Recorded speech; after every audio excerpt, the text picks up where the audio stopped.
two developments over the course of the next couple of days here. The first is that the speakers table meets.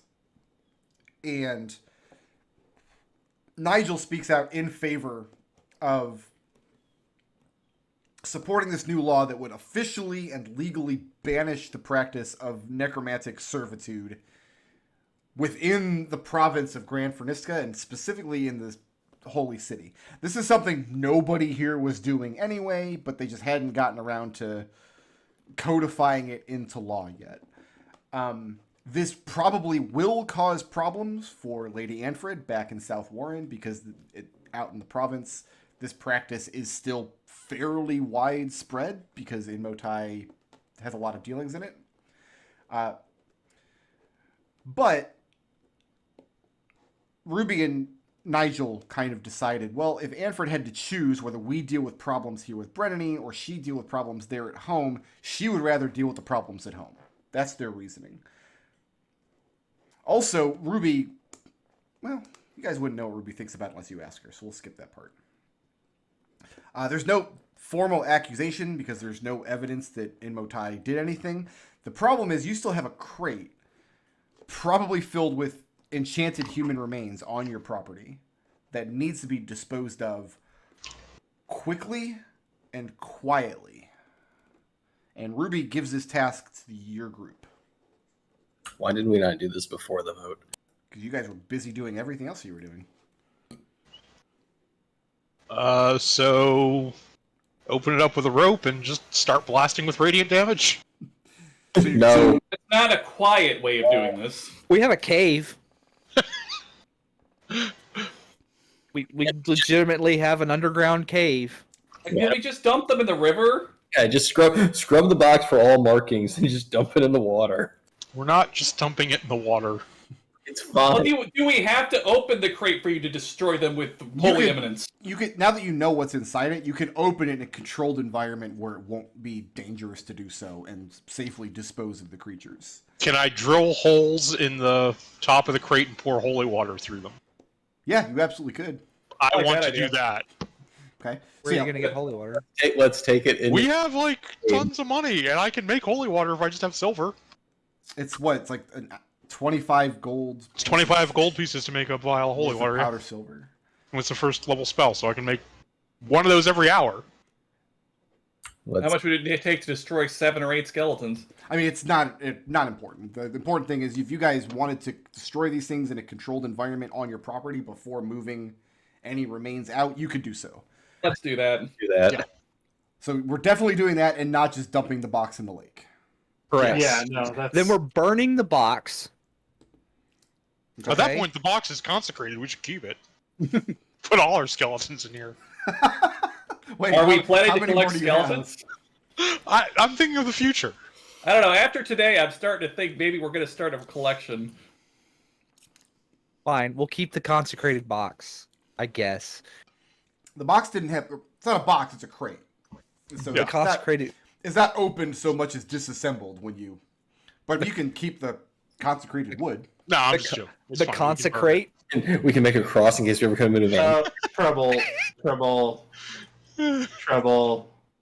I heard consecrate. Yeah, Yeah. I'm not happy about it. Yeah. Sorry, I thought it was pretty I'm good. laughing too hard. The other thing, Ekon. Pladen inquires as to... over the course of your next few meetings with him, he kind of lets slip, on purpose, you guess, this idea of he's mulling over on whether to introduce you to his work or not. It's just something you've heard him mention kind of in passing as you've met with him over the course of your duties over the next couple of days or week or so. Is he specific about what kind of work that is? No, Or just... Okay. not unless you press him on it. I mean, I think I will. I think, the second time it comes up, I'll just say, look, I know you go through apprentices pretty quick, but I've been here, I've toughed it out a little longer than most, and I think I might be ready to take on some more responsibilities.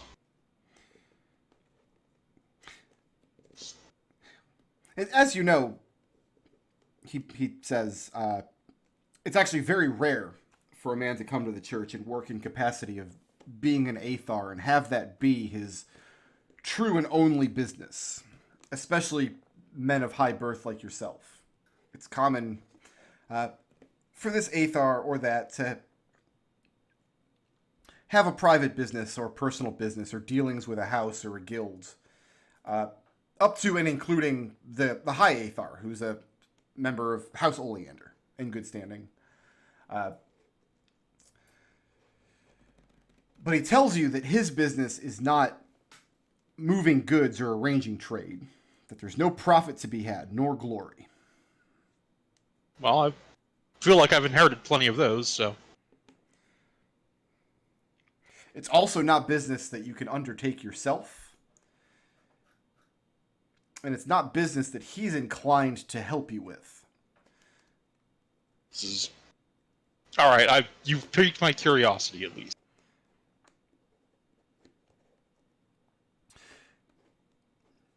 He describes a fish market along the lake in a part of town that I doubt any member of House Veritas has had cause to visit since arriving.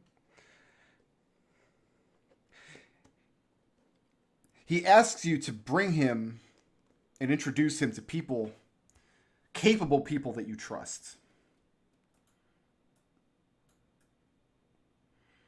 He doesn't see the harm in it. He can introduce you to his work. If you hear of it and you decide it's not work you'd like to do, there's not much chance of you getting into his way anyway. So my job is to bring like what does he mean when he says capable? Capable people that you can trust. Does he mean like adventuring types or like just workers that I feel that like menial workers who would be good at doing work? Like what? If you need more direction than that, he says you're not ready for this work.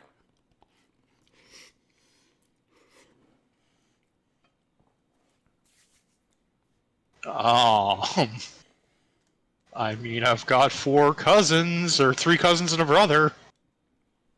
That's what he wants? I have no idea. He asks are they capable? Do you trust them? Yes, implicitly with my life. Then we shall see the measure of them. He tells you to dress so that you're not noticed. It wouldn't do. He won't be wearing his vestments, and neither should you. Okay.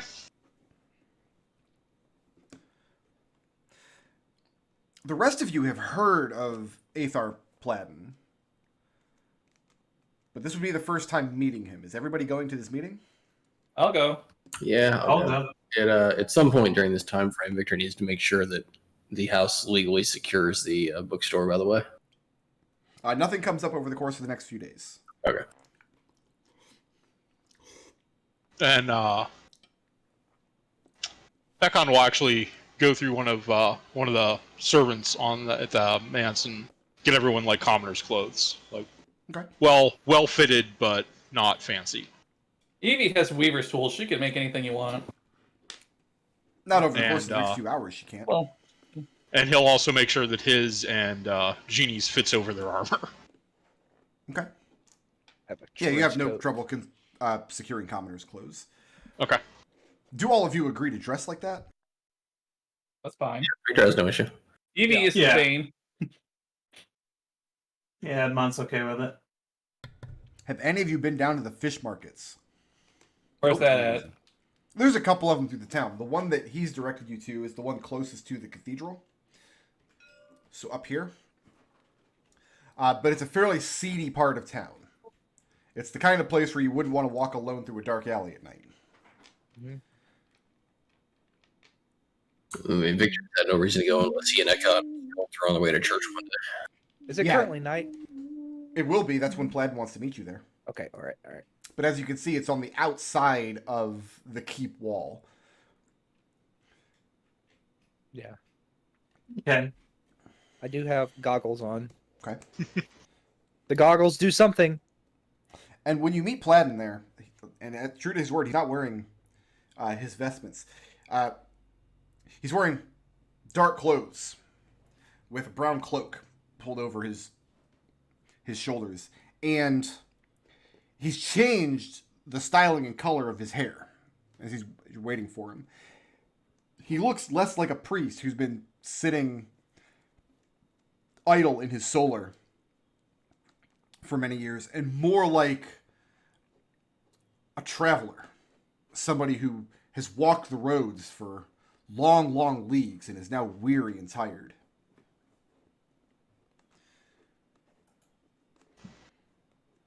He goes to the introductions.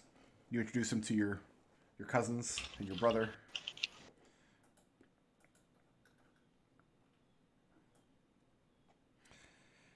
And you've told him that there's no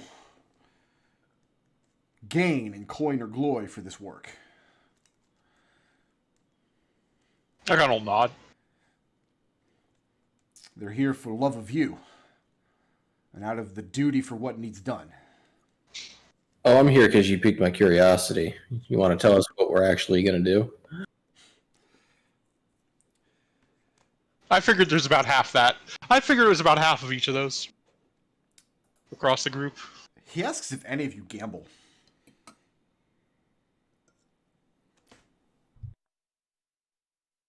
Genie will start going into like the statistical odds of how like the house always wins, and it's just not, a good idea to gamble.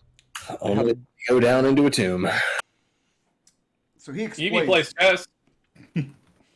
Chess isn't a gambling game. You don't. I guess you could place bets on the outcome. You could, I guess. I don't think it's common. She plays darts. So the rivers up and down, going out the north of Brennanine. So Brennanine itself is frequented by riverboats. And the benefit to a riverboat is they're essentially luxury crafts. You don't have to rely on sails or oars. These are things that can be steam powered. They're extremely expensive and very, very difficult to maintain, especially if there's magic involved. So it's not worth having a steamship that would traverse the ocean or deal with trade. It's not worth doing it in a military capacity. But as far as luxury craft goes, few of these boats, these river boats that visit the city with some frequency, rival the Lucky Mooring. The Lucky Mooring is a boat craft you may have heard of since you've been in town, and it's due to visit the town next week for the first time since you all have arrived. The Lucky Mooring is an extremely high-end VIP gambling ship. It's going to pull into port. It's going to be moored here for a couple of days. The upper crust of Brennanine is going to go and lose thousands of gold pieces, and then it's going to make its way back up the river. And it continues this cycle, so every few months it makes its way up and then down and then up and down again. I scum save until I can afford a Tempest Shield. Oh my god. And 8 meteorite armbands. This is Yeah. sweet in, so you save scum until the guy's dice fly out of the bowl. Are you suggesting we go rob this for some reason, or why are you telling us about this? So there's a man aboard the Lucky Mooring. And I don't know if Ekon has told you all that he's looked into the eyes of the nature of evil, that he showed a competent understanding of what that meant. And this man is evil? He nods. What exactly has he been doing? You don't think we're just going to believe you that he's evil, right? We need some sort of evidence here. We're not just going to go kidnap random people. He motions his head to Ekon and says, well, I would hope that he does at least. I'd want to see for myself, but When Victor says that, Genie slaps him in the back of the head. Just dope slaps him in the back of the head. The hell? Treble, that's Treble's go-to. But you'll The understand. back of your head is never safe. Yeah, when Treble's around, yeah. Every one of his characters does that. I'm just kidding, Treble. I love You you. kidnap a person? Platten tells you that the information that he has, the evidence that he's been able to secure, He's a violent brute of a man. His name is Orin Twist. Plaid knows of various crimes he's committed up and down the river. Violent ones. But one of his main crimes is he's a very skilled machinist. And unbeknownst to the captain of the vessel, the Lucky Mooring, Urin is able to rig certain games using his machinery skills. Interesting. So the fact that he rapes and he's a brute and he swindles people out of their money up and down the river, most of these activities he will stay his hand while in the borders of Brennanine. We expect that he behaves himself while he's moored here, which he will be next week. The captain does not know of his activities, though he does profit from them. So any legal way of seizing him would be basically impossible. This is a very wealthy ship, very well connected in the city. However, Orin has a secret that Plaid knows and few others do. Orin is not a human. He is an unseelie creature of some design. I do not know what. But if you believe yourselves capable, I would like you to go aboard the mooring. In disguise, or in your person, as you will. Uncover his nature for what it is, and put an end to him. So you want us to go rid Brennanine of an unseelie foe? He shakes his head and says Brennanine seems to have no interest in dispatching him. But there are towns and villages all up and down the river that he has been plundering. Wait. Years. Are you telling me the city of the Holy Church has no interest in rooting out and ridding itself of unseelie visitors? Not when they're profitable. I think now you might understand why I felt somewhat happy to be assigned to Paladin once I got through to him. Plaid considers Victor's words for a moment. And then he says, I'm not giving this task to Ekon because this man is an unseelie blight. I'm giving it to him because this man is evil. So are we okay with unseelie blights that aren't evil? Would it be an unseelie blight? Would it just be like an unseelie thing, but like not a blight? It's a question of nature and the supernatural versus the mundane. There's issues of free choice. At the end of the day, this is bad, and we should do something about it. I mean, I'm all aboard getting rid of evil if it's evil, but aren't unseelie things evil? Isn't that what we've been taught? This one certainly is. It's more complex. It can be more complex than that, or it can be as simple as that. You said he's a machinist, right? Yes. Where did he learn his trade? Plaid doesn't know. Hmm. The mooring is going to be...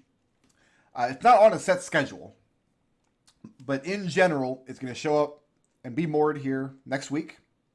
And it usually stays on for a couple of days to give everybody in town enough time to get aboard and lose all their money before it heads off again. He tells you that he's leaving this task to your care.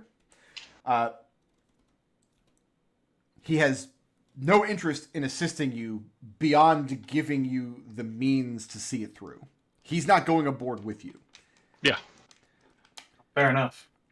Aether Platin, if this man is truly an unseelie creature, will we require any special tools to deal with him? So you have weapons and armor and magic?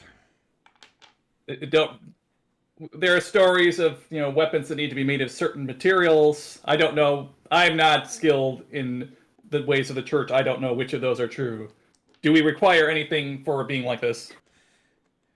He tells you that being unskilled in the ways of the church will not hinder you, for the ways of the church will not avail you in a real fight against true evil. So then she pulls out her dagger and says, could I kill him with this? He shrugs. I suppose you'll find out. Victor smacks her. You're unlike any other Aethar I've ever met. He shakes his head. He says, if intelligence or reconnaissance are required, if you'd like to get the measure of your target beforehand, I say that's smart. That's part of the job, and I leave you to it. The only thing he gives you guys, and he hands it to Ekon, is a small box with 4 grains of salt in it. Mm-hmm. He tells you that if you add these grains of salt to any quantity of purifying salt, and then throw it on this man, it will destroy the glamour he's wearing, and all will see him for what he is. Once he's revealed to be an unseelie monster, even if it comes to violence at that point, you will have no issue bringing him down. At that point, everybody who sees him will know what he is. They'll see you as the people who cut him down. And most people will only care that you've dispatched a monster and not that you've rid the world of a criminal. Does it have to be thrown on him, or could we put it in his water? He says, again, I leave that entirely up to you. No, I'm asking you if it will work if he drinks it, or does it only work if it's thrown on him? And he shrugs again and says, I suppose we'll find out. Sounds promising. Understand, part of this exercise is to see how well you solve exactly these kinds of problems. If you must be hand-led through the work, if you must know the measure of what you go up against every time before you go up against it, the work is not for you. Edmont. Victor just kind of glares at Ekon. Edmont will just nod. Now, as far as purifying salt, this is something you could requisition from the church. It's also something you can make yourself. It's functionally just holy water, but mineral instead of liquid. Is it 4 doses or put all 4 in one dose? There's 4 grains of salt. Yeah. That he's handed you. Add that to some quantity of purifying salt, and then that one quantity will act as a vial of holy water for all mechanical purposes. It's just salt instead of water. What do you think, Edmont? Are you okay with this? After he gives you the salt, Pladen leaves you guys to discuss it amongst yourselves. He no longer has any desire to sit in on your council. I'm going. This man, obviously, he's a machinist. I need to... Oh, I agree. I would personally like to meet a cheater just to screw with him a little bit. But Personally, I would prefer to corroborate the good Aethar story. I think if we throw salt on him and he turns into a monster, that's all the corroboration I need. I'm thinking we could either throw it on or we could slip it in his drink and he could drink it. He didn't say we could do that. Well, this is my problem with this whole situation. Why exactly are we listening to some random priest you've been talking about telling us to go kill some guy? For all we know, these grains of salt will turn purifying salt into some sort of magical disguise dust, and even if he's a person, it'll make him look like an elf. If that's what you think, Victor, then I guess you have some investigation to do. Hence why I said we should corroborate the good Aethar story. No, I agree with that. I don't expect him to be trying to pull anything over the wool over our eyes, but... I'm not saying don't do it. I'm just saying if you have these questions, then you have work to do. Well, obviously, but my bigger question is, why are we doing this in the first place? What are we gaining from this? How is this benefiting our house? Well, are we just trying to get you a promotion here? Like, No, there's no way I'm going to get a promotion anytime soon. I mean... Your opinions on Paladin are probably currently higher than most of his direct superiors. Like, Jeannie's already, like, digging through her bag and, like, going, like, we're gonna need this and this. This is something we should do because this is something we should do. Okay, so we're just doing this purely for the joy of seeing you happy? Like I said, I figure it's about half love and half curiosity. Jeannie perks up and says, no, You're either the kind of person who enjoys the idea of ridding the world of evil, unseelie beings, or you're not. Jeannie speaks up and says, no, I'm going to go and steal all this man's machinery and stick it in my bag. I can get behind that. Do you think there's time for someone to get to one of the local fishing villages and collaborate some of the parts of the story with anyone there? Depends on how long we have a week to do into port. We have a week. We have about a week. We don't know exactly when it's going to arrive. Given Victor's knowledge of navigation and cartography, does he have any idea how far away these fishing villages would be? It's less of a question of how fast this boat is traveling down the river, and just more of how long it stays at each of its ports. Relatively near to Brennanine, you're probably not going to find a large city where the mooring would stay. Probably just tiny little hamlets and villages, simply because there's not enough physical space to support another city in the region.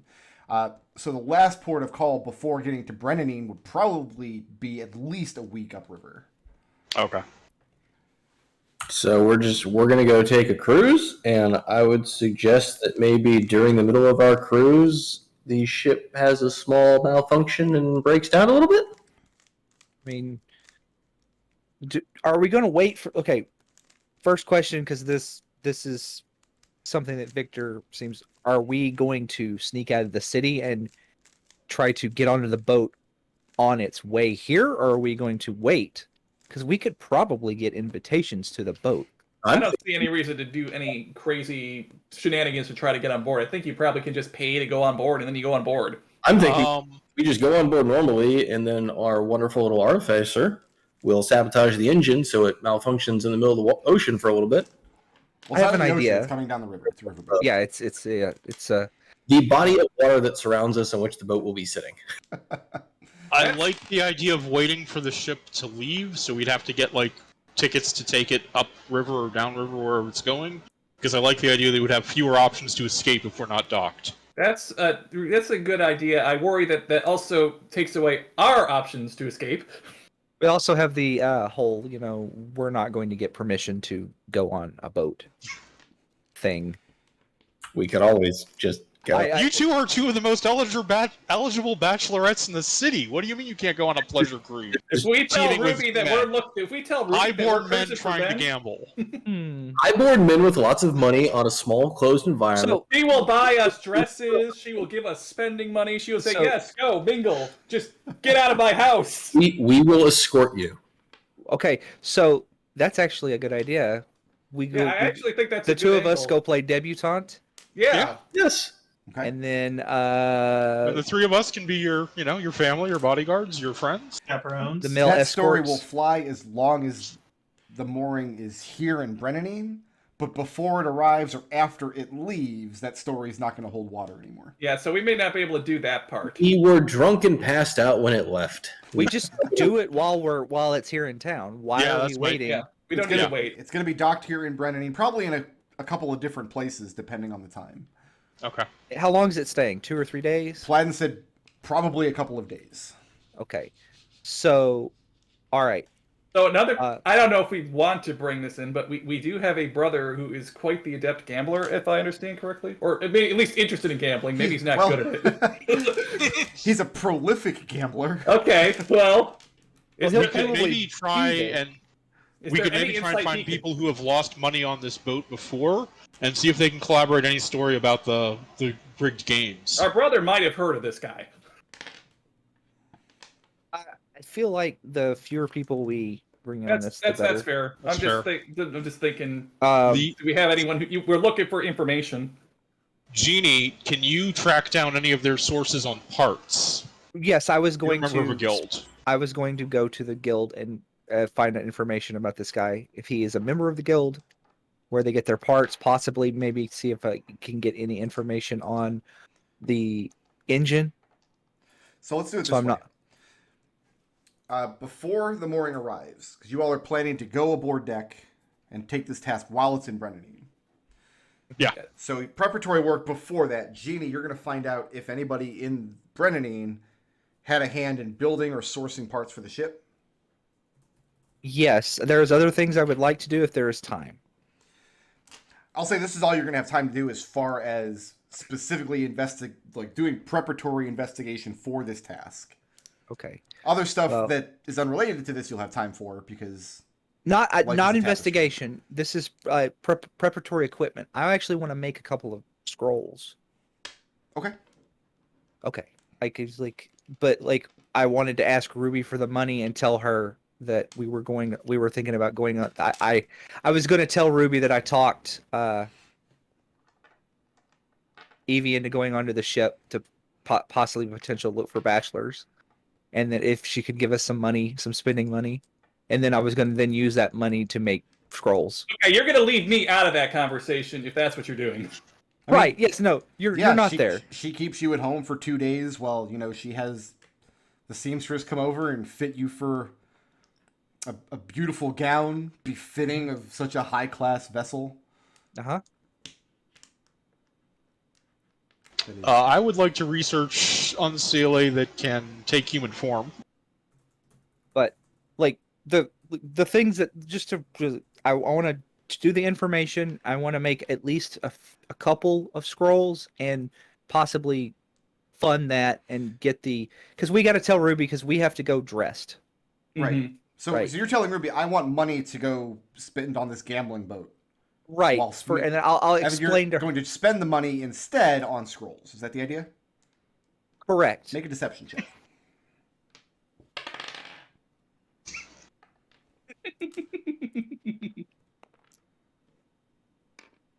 Oh no. You gotta wear those scrolls on your chest. That is Mm-hmm. a -1. A -1.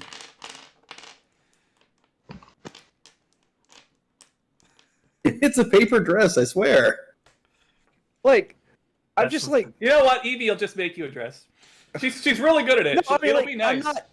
I'm not. I will take the dress and stuff, but like, I'm talking about like this is money to flash around on the specific. Like, she says, here's 100 gold pieces to gamble a on the lot. boat with, or however much, that I was going to Ruby- use that to just. Likes the idea of you hobnobbing on this like elite ship. And as far as she could tell, Evie is okay with the idea. She's less than enthused about the idea that you are pressing her for a significant amount of gold to go lose at the games. Well, And how she- much? Halfway through the conversation, she catches on it, and she's very disappointed. You're going to use one of your mechanical tricks to cheat at these games, aren't you? What? I won't have it.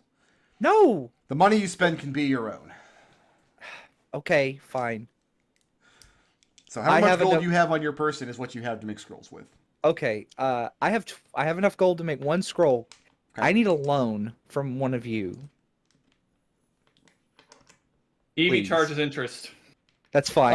Let me just totally on me. Just let me find my gold. I have 20 gold pieces. I need 25 per scroll. How much did you need I total? I have 24. I have exactly 25. So I've So lost the divided plot up. on exactly what you need these scrolls for. Yeah, what are these scrolls for? No, Ekon just. I mean, It's just under the extra impression stuff. that we're doing it for this job, Ekon just gives you his 25 gold pieces. Right, I'm just making scrolls Okay, to so have. Jeannie is making scrolls. What is Edmont doing as far as preparing for this excursion onto this boat to fight Lost the the plot monster? too, so it's like I don't. Okay, it would be nice to get a good idea of how the place is laid out in case I need to be moving around in there quietly unseen kind of situations, but I don't know how that's going to happen until it actually gets here. Okay. What is Evie going to be doing? Okay, so Evie's going to be doing something, and she also needs Jeannie's help with something. So Evie is going to make a dress for herself, and she can make one for Jeannie too if Jeannie wants. But I also need Jeannie to make me something with her tinker's tools.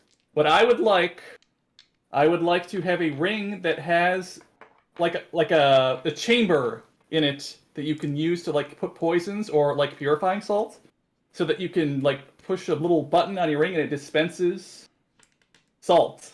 So that I have like a discrete method of applying this purifying salt. Is that something within Jeannie's power to create using the... She has blacksmithing tools and things. I don't know exactly. This have- is not blacksmith work. This is Okay. definitely And- Tinker's tools. Don't you have sleight of hand? Sleight of I hand have would help you here either. No, I just mean to apply the salt To to apply it, that would help, yes. But Yeah, I don't the have. question I'm not is, sure. does Jeannie have proficiency with Tinker's tools? Yes. Okay.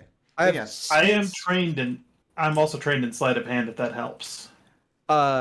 What's the price of a signet ring? We'll say that's the price of... like 5 gold. Well, you're applying a mechanism to this, so let's double that. That's what's going to cost. to Hold on, build let this. me double check. So P8. But is that the cost, or is that the cost to build it? Because normally it costs half as much equipment. Yeah, That's the gold piece cost that you're going to factor into how long it's also going to take to make in Xanathars. right. So it's half. It probably won't take but like part of a day. Yeah. You make. Can 50 can gold I pieces can and stuff like I can I take their actual signet ring and I don't know that Modify it? I don't know that we want to damage that. That's important. This needs to be a different ring, I think. Yeah, don't break your actual signet ring. But whatever the material cost is, I will cover that. What? Wait. Victor just wants a bag of the salt once you get it made. You don't want a signet ring that has a compartment for poison or purifying salt. Do I know you anymore? You know what? That's a good point. wait, what? Why not? It sounds like a great idea to me. Yeah, you're absolutely right. I want you to modify my signet ring to be able to dispense poison or other materials like that. So Victor on that. Evie is, to prepare for the mission, all Evie's doing is commissioning a ring from Genie, yes? So, okay, let's. Is there anything else someone wants me to look at? So what is I'm Victor not- doing to prepare? I'm not sure. We can't get a hold of this guy or find out. I'm not really trained to find out anything about him. Victor is also going to commission said signet ring. And he's also going to spend time at the various docks in the city and the seedy environments trying to learn a little bit more about the local underworld and the people involved. I'm gonna go with you, Victor. I thought I Edmont was was go- looking for a layout of the ship. Layout of the I- vessel. Oh, okay. Okay. When I go to the guild, you might be able to get that information with my invitation. Possibly. Genie. Yep. I'll say that before the ship arrives, you can make one of these signet rings, but not both. Can I You've got- forego one of the scrolls and do it and make both? Because the scrolls Yeah, are that's an fine. entire day. Yeah. Okay. So yeah, I have one scroll, All right. and I gave Ekon. You gave your money back. Genie, can I get an investigation check? I'm gonna let you roll this at advantage because you're gonna be able to ask at the guild you graduated from, which is specifically a shipwrights guild. All right. You said this is an investigation. Investigation. That is a 17. 17. This particular ship, the Lucky Mooring, was not built or commissioned by this guild, but they're very familiar with the types of mechanisms that go into building it. And like I said, it really is a luxury craft. If you're going to build one of these river boats, it's powered by steam, by some kind of internal heat source, especially if that heat source is magical in nature. The amount of money you spend on maintenance and upkeep dwarfs how much money you could make with it in any other, like any viable trade. They don't know the exact workings of the engine because they didn't build the ship, they haven't serviced it. But you do learn a trick or two about if you wanted to disable this engine, you're sure you could do it as long as you had physical access to it and a couple of minutes of uninterrupted time. It would require a Tinker's Tools check when you get there, and on success, you could sabotage the engine to the point where somebody would have to come down and repair it. Okay. We'll keep that in the back pocket. Ekon, go ahead and make me an investigation check. Mhm. You're not able to use Plaiden as a contact with this. If you ask Plaiden about this, he's going to tell you that it's your job to figure this out. Can I throw guidance on that? Yes. That'll be an investigate of, I believe it's a, yep, 9. Officially, you find all kinds of mythological reference to Unseelie that take human form. And it just seems that it's just done with various types of illusory magic. You just don't find anything concrete. And without knowing the nature of the creature you're going up against, it just puts an even bigger question mark to it.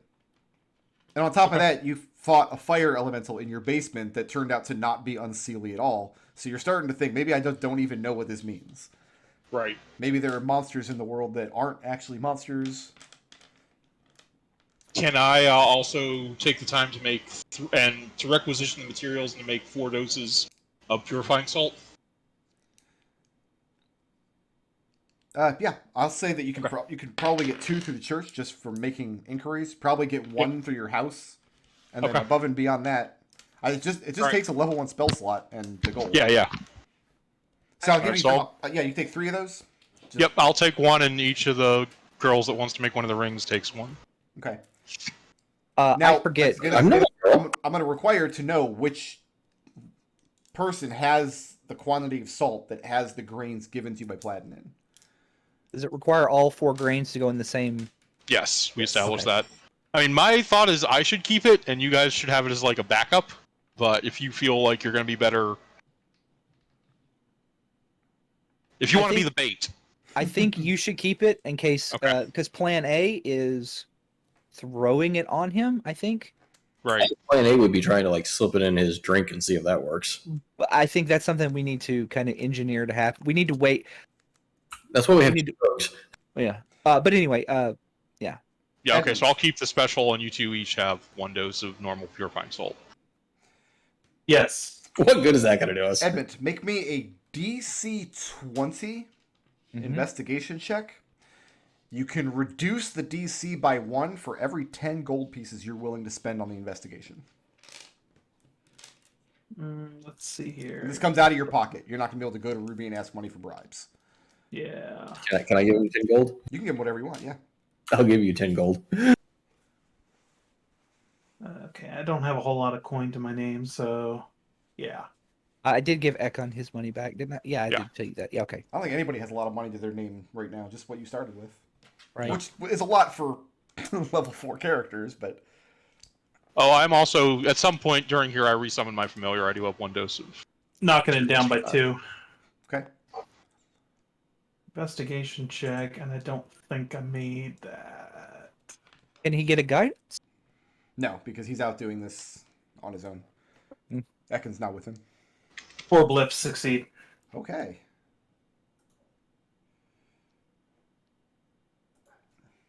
Down to 1 blip, even before you get on the Yep. boat. Okay. You spread some gold around, and you spend a few days frustrated. You've paid the right people, and the first day you confirmed that the layout does exist, that somebody in town does know of it. People visit this ship every time it comes around, and you get some descriptions of it, but what you really want is a look at a piece of artwork somebody had painted of the layout of the vessel during its when it was first christened and first set sail. And your diligence pays off after a couple days. You finally manage to track somebody down in the city, one of the major houses that you get in good with. You pay off one of their servants, and they slip you a sketch of the gaming floor. Okay. So here's what they give you. First of all, there is...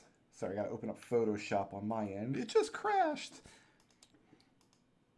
So what they've given you is a sketch of... Ooh. This is very fancy. The source is down in the bottom right corner here. I guess I'll put that on screen first. This is a very nice map for from Eightfold Paper, I guess. Hey. Good old Google image search. So this is the gaming floor. Okay. So it's not an exceptionally large ship. There are 3 decks, and it is powered by Steam. Mm-hmm. So what he's given you is a sketch of this layout.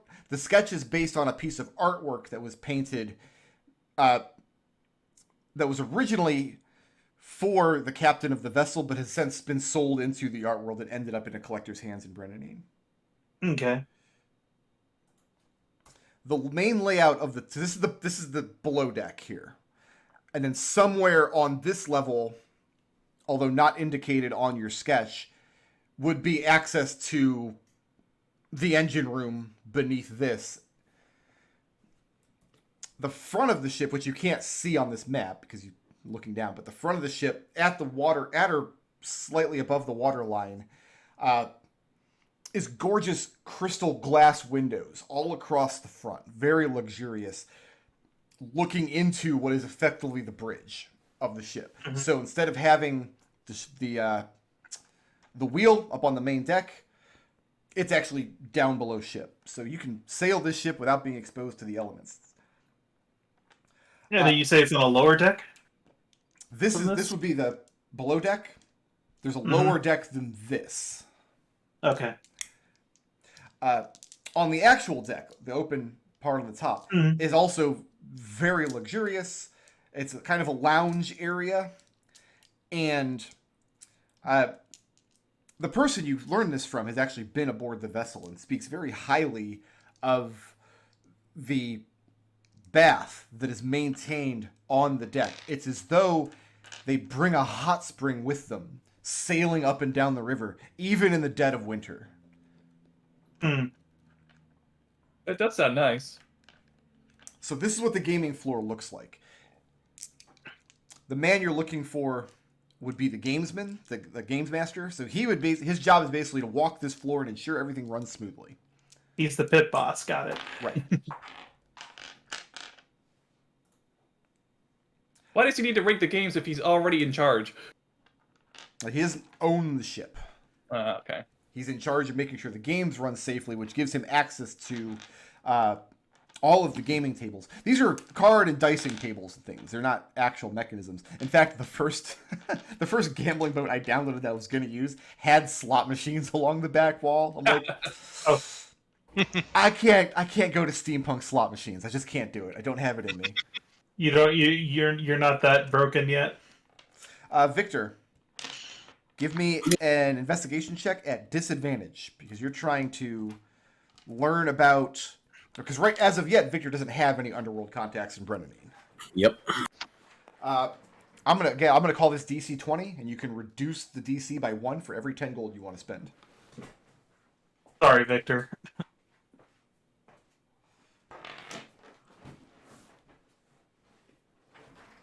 Scared. Don't worry, Victor. We might be able to skim something off the side here.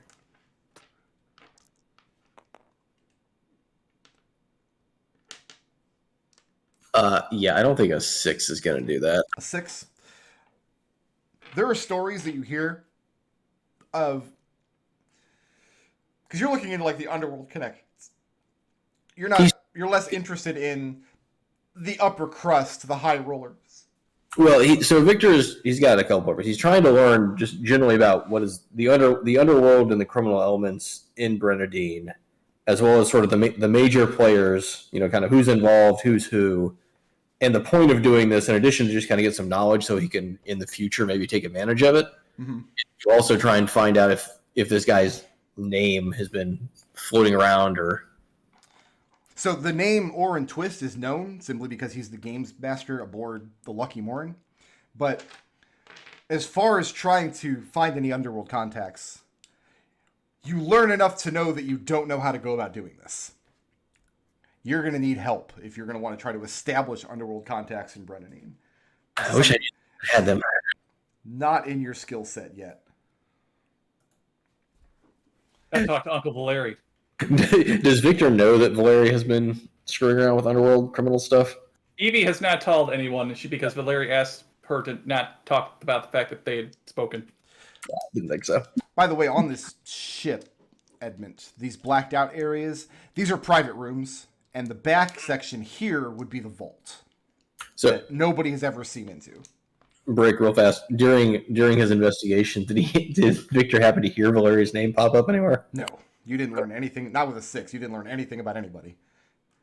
Oh, you know Oren's name pops up because he's a known quantity. All right, so you guys have a layout of the ship. You have weird mechanical rings that can dispense salt. Ekon has the special purifying salt on his person. And what scrolls did Genie make?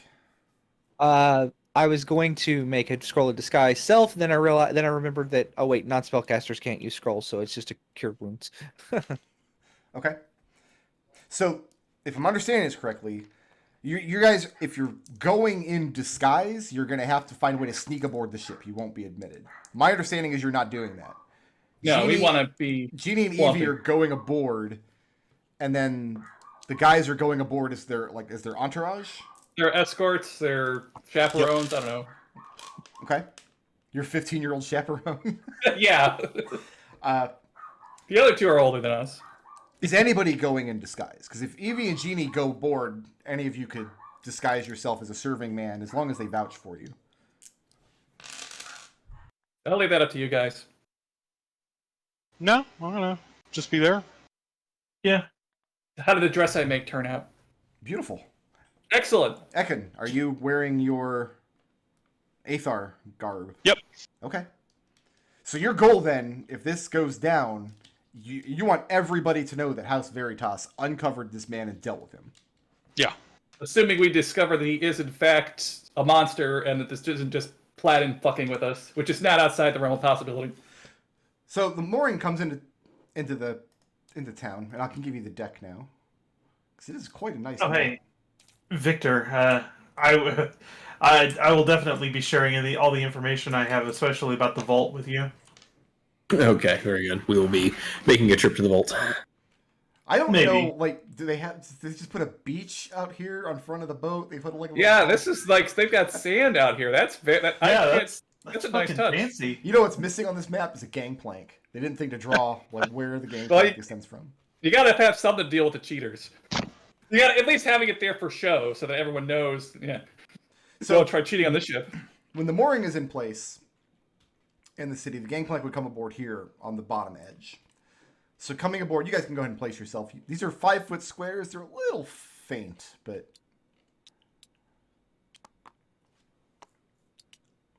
Jeannie's dress has maximum swish, by the way. what time of day are you guys going to go aboard?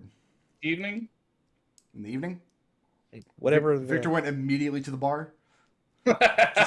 Immediately to the. Where's the alcohol? And yeah, so it's no secret that House Veritas is making a showing, which makes sense because this is the first time the mooring has been in town since you guys arrived. It's been a couple of months now. And we got 2 daughters on the market. And you could expect that anybody on that like major houses list that we went through has somebody aboard the ship here. You also find out that when you get here, Lugrin is already here, and he's already lost 250 gold pieces, and he's trying to hit you guys up for more money. Okay, you're gonna have to talk to Ruby about that. Yeah. And She wouldn't give me any money. Oh, come on, I've had 3 skins of wine. I already have a headache. She wouldn't give me any money. She was convinced I was going to cheat at the games. Lugrin, where did you lose? Do you know how to cheat at the games? Lugrin, we're just gonna go over here. Come, you need to have a drink. Just come on. Yeah, come on, Lugo. Let's go. I'll give you. Please do not make me lie to my relatives. Okay. She's just gonna leave him there to sulk. Ekon is actually gonna buddy up to Lugin, order him like a tomato juice or whatever, and start trying to talk through what exactly happened when he lost. Pump him for information. He might know something. Edmont, can He you do lost me at a favor? cards. Mm-hmm. He just Well, has that a can't bad be sense of cards. rigged necessarily. So I do have a question that will lead into this. How did he get 250 gold to lose? Ruby doesn't give us that kind of money. What's Jeannie's question? My question is like, what is the situation for us smuggling weapons on board? I'm gonna assume because you guys use daggers and Yeah, we have small weapons. I don't think any of you is carrying like a bastard sword aboard. They don't pat you down. They don't check you for weapons. Like Yeah, Evie's got a couple of her knives on her. as long as you're not Remember, openly also- wearing. I mean, I'm openly wearing my dagger and I have a hammer. Like, they're implements of my profession. I think it's okay for them to openly be carrying arms. They're like our protectors. To quote the illustrious Zeldinct, these weapons are these fists, oh mine. They chop your hands off. Now what? Can I pump Lugrin he's for any got information kicks about and their headbutts. games master? He spits on the deck as he's sitting here. You guys are sitting at the bar, pumping him for information. Yeah. He's a big son of a bitch. 8 feet tall. You'll see him. Unmistakable when he's in there. Does he seem like a nice guy? No. And more's the Probably pity. If as he was long a as you have nicer money guy, to spend. he might have. Is it okay for my familiar to just hang out up here? Yeah, Like, that's fine. you won't bother anyone there? Okay. I did not bring cat. I mean, they definitely hired the right man for the job, as far as being the pit boss aboard this ship. He doesn't think anybody's going to get away with anything there. And is he in there all the time? Does he take breaks? He walks the ship from evening till late night. Without stop? Yeah, Without pause? never during the day. Probably sleeps during the day. I mean, Lugren, this is the first day the ship's been here. Lugren's only been here a few hours ahead of you guys. Yeah. He's been busy. But... And he describes Oren's partner. A young boy, no older than 12, maybe 13. Scrawny. Well-dressed, though. And much, much shorter. Even shorter than Ekon. Ekon's 6'4". Speaks very, very rarely. Lugren was not able to get this person to say much of anything at all. And finds him very unsettling. I think this boy sees more in that room than Oren does. Interesting. And they're always together walking? No, they walk apart because they both patrol the whole floor. There's no need for them to walk together. So there's two of them. Okay. And there's other hired muscle on the boat. He says nobody's gotten thrown off yet. There hasn't been a fight. If I can't win any money, I'm hoping I at least see something exciting. Oh, I wouldn't hold your breath. You know how these cruises go. He shakes his head and says, I've never been to Brennan before either. We're in civilization now. I don't think things like fights on boats happen. So, well, if Ekon's that's true, going to there'd be pat no him on use the for those back. men. Wander off and try and find some member of the crew that are involved in the gambling, if there are any still aboard. Like, I guess aside from the servers too. Not up on the top deck. On the top deck, I mean, once in a while you do see what must be one of Oren's staff. They just look like general leg breaker types, burly guys with a truncheon hanging at their side. And you're thinking most of the clientele of this place, if they get unruly, if they do something they don't like, a crack of one of those truncheons is about all the argument that needs to be brokered. Yeah, I'm looking for more like sailors. Now I'm fucking playing Shenmue. Jeannie puts her hand in Edmont's hand and whispers to him, "Let's go case the joint." Okay, Agreed. so inquiring about sailing men aboard the vessel, while it's moored here, there's really no use for them. They have shore leave. Okay. And they don't spend their money in their own casino. Make a charisma investigation check. Oof. Two of my least favorite words. And do you spend any money on this? Are you going to bribe I'll somebody for spend this a gold information? piece. Okay. And that's a charisma investigation of 10. Of 10? Yes. You learn that the sailors are on shore leave and that they're not inclined to spend their money aboard the boat while it's moored. Mm-hmm. But more than that, you don't get. Okay. The captain himself is asleep during the night. He doesn't need to trouble himself with the day-to-day or the evening business of the ship.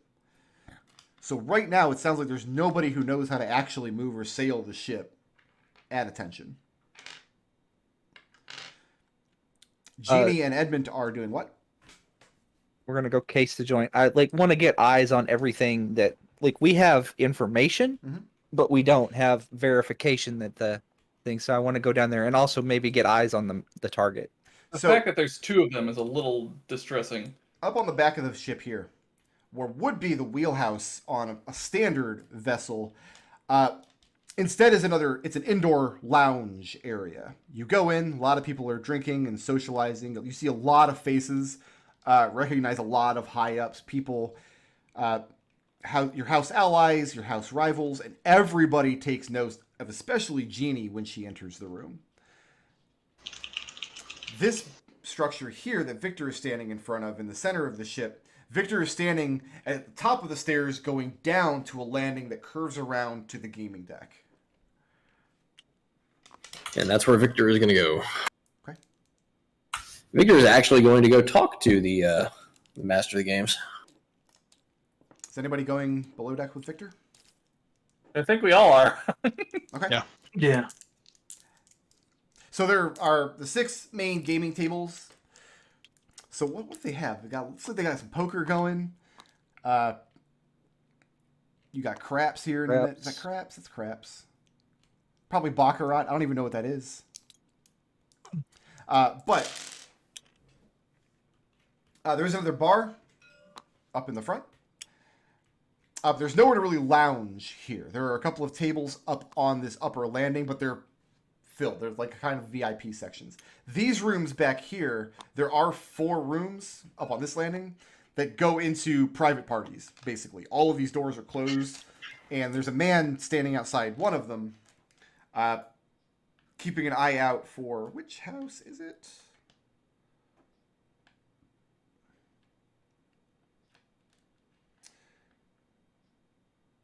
House Yalara. Apparently, the speaker of the house is in the room, enjoying the evening, and his job is just to stand outside and make sure that she's not disturbed.